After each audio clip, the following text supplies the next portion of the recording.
The annual Maitland Christmas Eve Luminaria was held again this year at the Maitland Park Estates. For those of you that do not know, Luminaria means Festival of Lights in Spanish, and is a light or lantern with a candle embedded in sand in a white paper bag. Bags are then placed in rows on each side of the road.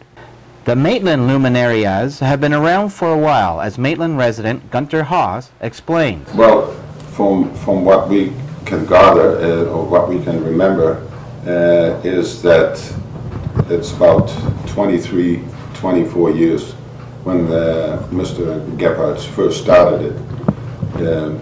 It started on a small scale up on Miko Drive. Well, starting out it was 11 homes. Then we wanted to incorporate the neighborhood. In doing that, you're talking over 100 homes. So then needs more candles, more sand. The sand had to be brought in, so we decided let's use my property, a lot next door for the sand, and of course the garage for distribution. The tradition dates back to medieval Spain, where Spaniards in remote areas would guide their guests to their isolated homes with bonfires or luminarias sat along the roadside. The tradition in Maitland started when a resident, Mr. Gebhardt, he came from the southeastern states. I don't know whether it was Carolina or Virginia, from down there somewhere. And he worked for a local company here, and he brought this custom up. They used to do that down there in the United States, but originally it's a Spanish custom of lighting candles on Shepherd Night and the observance of Christ's birth. That's the way he explained it to us.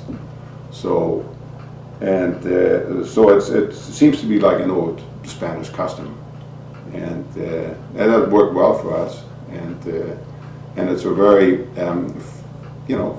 especially when you have a Christmas Eve. Like I said, the first time I saw it, it was the perfect night.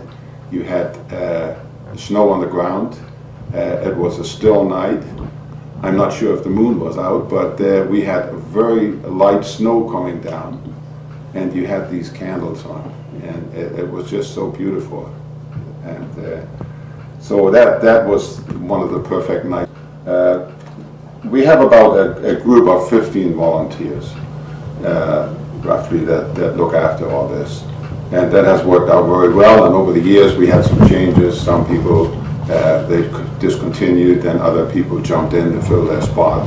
So we never really had a problem where we said we don't have enough people, and we all help each other out. Like some people, they for instance, when we count all this material out in the morning, they won't be able to come. So then somebody takes over and gets their stuff and makes sure it's distributed, So that and that has worked out well over the years. And of course, the support of the neighborhood has been very good. They really, like I said before, that people are almost asking if you didn't collect in time, are we doing the candles this year? So in that respect, we're very fortunate. You have a bag like so. It's a waxed white paper. And this is basically the hardest job to do, is putting this cuff on. Very awkward to fold without tearing the bag. Once this is done, then the person has to set your candle inside like so, and then pour sand around and tap it a bit, making it nice and solid, and then set that aside, and then you do the rest, of course, 10 in most cases. The cuff is basically to prevent the bag from collapsing in the wind. It makes it very stiff, nicer to handle. If you've never seen the Maitland Festival lights, make plans for next year to visit Maitland Park Estates. In addition to the lights, many houses are decorated for Christmas. In Maitland, Dale Elliott for BrockNews.ca.